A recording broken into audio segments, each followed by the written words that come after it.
One of the questions we got in our end of 2022 team Q&A was, why don't you do more videos with your own cars? Well, you asked and we provided. So we've brought all of our eclectic mix of retro and classic cars to the Haynes Motor Museum for a drive-out cruise on a gorgeous June day. We've got Paul's Honda S2000, Jeff's Innocenti Mini, Jack's Citroen 2CV, Phil's BMW E36 Cabrio and my Mercedes W123. An eclectic mix of cars, a gorgeous day and nothing to do except enjoy them. So without further ado, let's hit the road.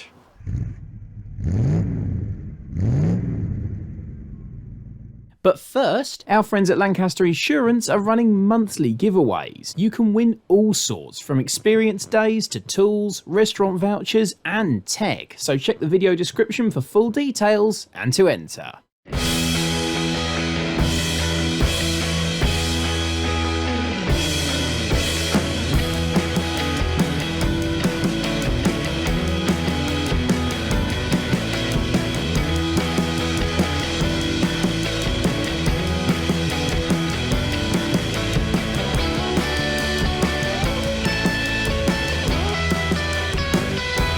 So we're on the road and I'm in my beloved Mercedes W123. Unlike a lot of the other guys here who've had their cars for years, I haven't actually owned this car for that long. I only bought it from WB & Sons in December of 2022. I haven't got many stories to tell with it yet, and yet I still utterly love it because of the charm of these cars. It left almost an instant impression on me. This bulletproof feeling about it, this bouncy seat, this bus-like steering wheel, that feeling that this car could take on the world and win. It's got an undeniable charm in its fantastic quality, and that endures 40 years on in the case of this car. Even 123,000 miles later, which of course is quite apt given what model it is, everything still works perfectly, all the buttons still click and clunk really satisfyingly, do exactly what they should. Hardly any trim rattles or squeaks, the trim has held up really well. Tank of a car this. Feels like there's nothing would faze it. I drove it through the winter, drove it through the snow, drove it in the rain. I was driving it on 30-degree heat like today, which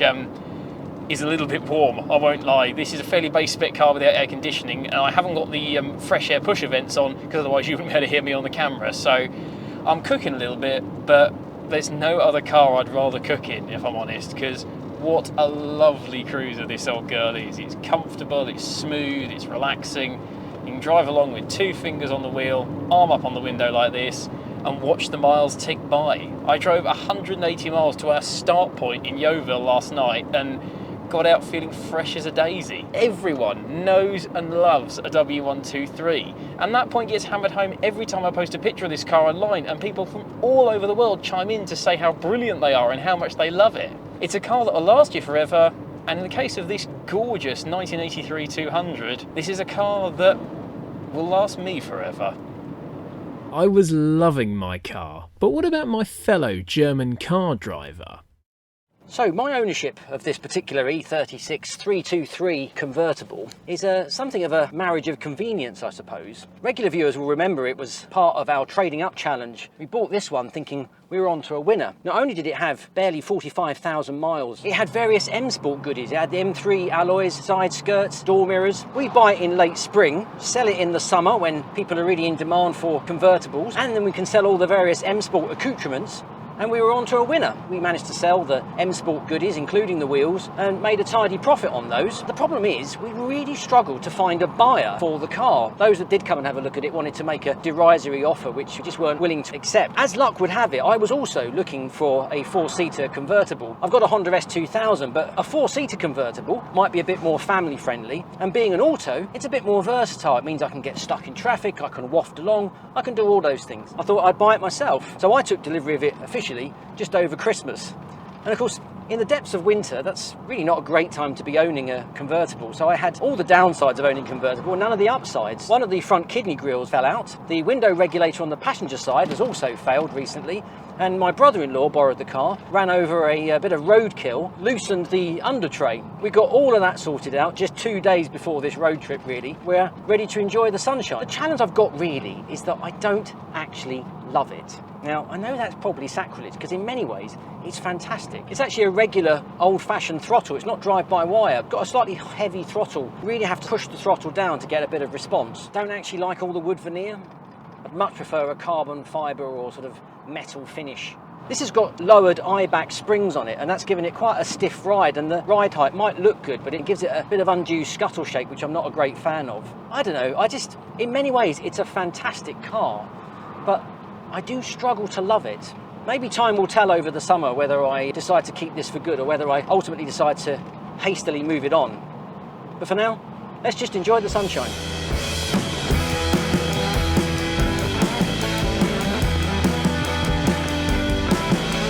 And enjoy it we did, one of us in particular. So why have I bought my Citroen 2CV on this road trip? Well, the honest reason is that of my 3 cars, it's the only one that is in full working order at the time. But it does get to the heart of why I like this car so much. I've had this 2CV 13 years now, and I have done 35,000 miles in it, and in that time it has not let me down once. I have done work on it, and I mean that work goes up to putting a whole new chassis on it, which obviously is quite a major bit of work, but that's all because it's old. It's a car that is over 30 years old. It's a 2CV that's over 30 years old. They rust. It's had service items. It's had new brakes when it's needed. It's had new kingpins when they've worn out. But it has never let me down. It has never needed any work doing to it that I did not choose to do. And I have had classic cars before. You could barely drive down to the shops without it generating some sort of problem or issue or needed tinkering. This thing just goes on and on and on. And that is what 2CVs do. That is why 2CVs are so popular and have been so popular with people who have to run cars on a budget. There's only about 7 moving parts in them, and they were designed to work. They were working tools, and they just work, and they work, and you can thrash them. And there you go. 2CVs put a smile on your face. I like driving this car. I've had it 13 years and I still find it fun to drive. And you just cannot beat a 2CV in this sort of weather. With the roof down, windows open, countryside flying by, the smells, that nice agricultural whiff coming off that cattle trailer. It's fantastic. You get to use this weird umbrella dashboard mounted gear change, chuck it into a corner, it just rolls. I hoiked it out of a garage, put it through an MOT, drove it 200 miles down here, and it'll carry me around today, it'll carry me back home, it'll do 45 to the gallon. I could turn around again and do it all over again. It's just a thing of joy, it brings me joy, and that's all you can ask of a car. And Jack's joy continued after climbing this bumpy lane to a nearby beauty spot, Ham Hill Country Park. This stunning view with our classic cars in front of it was quite a sight.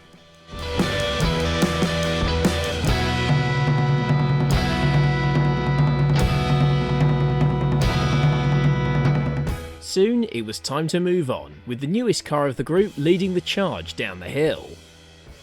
I bought this S2000 in lockdown as a sort of belated 50th birthday present to myself, really. I'd always wanted one ever since they came out, and obviously when they were first launched I couldn't afford one, but I just loved the idea of a 2-litre engine with no turbo, forced induction of any kind, that cranks out 240 horsepower. What tremendous engineering. I was encouraged by my wife to buy it, of all things, so you know, that was an unexpected turn of events. As I say, I've had it a couple of years and I've really not done much with it other than sort of polish it, change the oil once, I think, and just drive it. It makes me feel like I'm 19 again every time I get in it, and you just rev it, you hear the VTEC do its stuff, and it's brilliant. I drive an automatic electric company car every day of the week. To get in this one and just drive it properly, 3 pedals, manual shift, and you do have to drive these every bit as carefully as you would a Morris Minor or something to get the best from them. You have to time your shifts. It's a proper driver's car. No room for error, certainly if you're cracking on a bit, because these, what they call the AP1, these first generation models, they have no traction control at all, so basically you get it wrong, you're going backwards through a hedge. And that's all part of the fun, you know? It's such a brilliant car to drive on a twisty country road like this. I mean, it's so direct, it's got a beautiful purity of engineering, they're so light and elegant. And I love the fact that to get the best from it, you have to forget all the mechanical sympathy you ever learned in your whole driving career. You have to drive it like you want to break it. I think I've had more abuse in this car than any other car I've owned, where people have shouted at me, slow down. You know. But I've just enjoyed it. I've done 1,000 miles in it this month already, and I just love the car. This one's got a Jap speed rear exhaust section on it. I'm probably a bit too old for that, and I was going to take it off and put a standard one on. I actually quite like it, so it's staying. My 19-year-old son likes it as well. He told me I had to keep it, so there you go.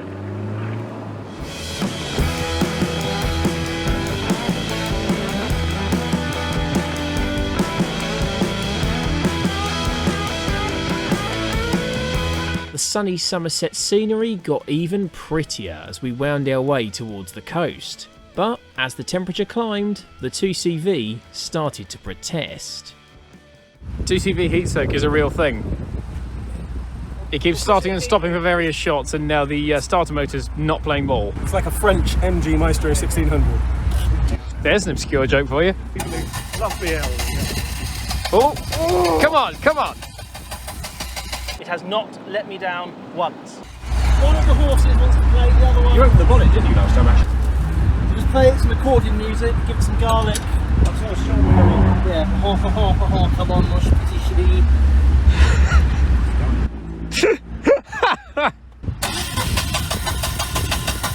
This thing just goes on and on and on.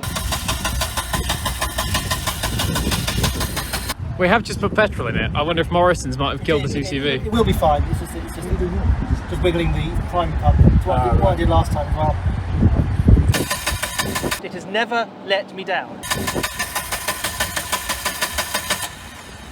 Just worth just checking the radiator's not leaking, is it? Oh, it's got no coolant in, that's the problem. Oh, coolant leak. There's your problem, Jack. With the heat-soaked coil unable to sufficiently power the starter, Paul suggested a bump start. She's trying. Keep going, keep going. Jeff to the rescue.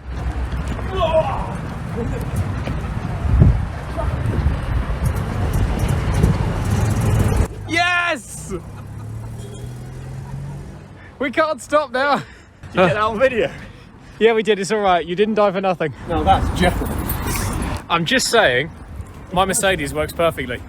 Drama averted, we let local man Jeff take the lead. He had the smallest and oldest car of the group, but that didn't seem to bother him one bit.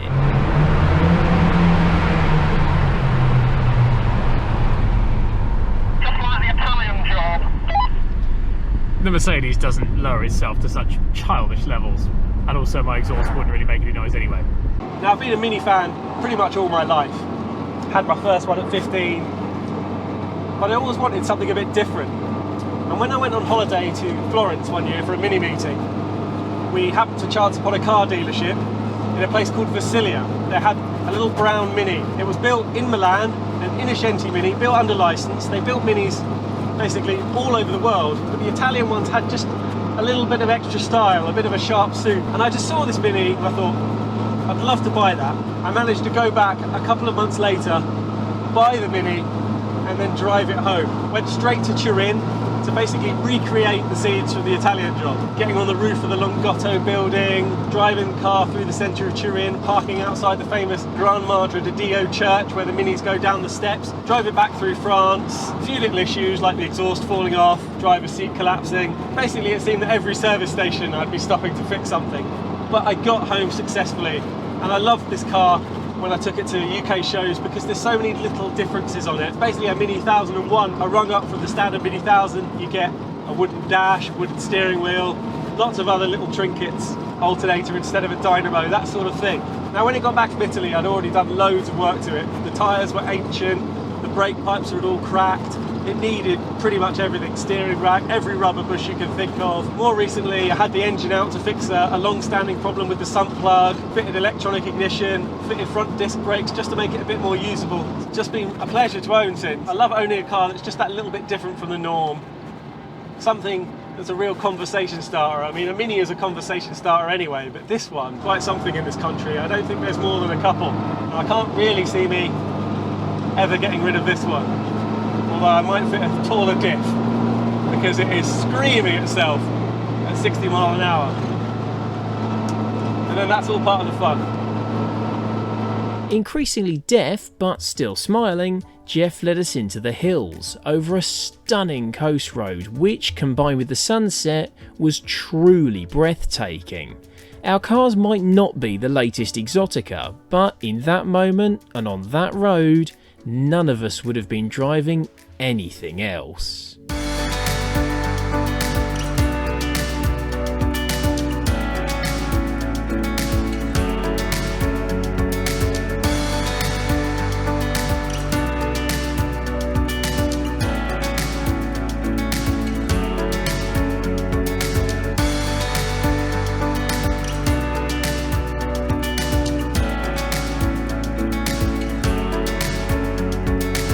As the sun went down, we headed back to the hotel and reflected on our day with this eclectic group of cars. This was never meant to be a who's his best competition. We've got 5 totally different cars here from different eras and with totally different purposes. This was about getting out and using our classics, seeing some sights and remembering why we own them. You might own one of these cars or something totally different, and that's great. Whatever you own, if you love it and you drive it and it makes you smile, that's all that matters. And that's what we at Classics World are all about.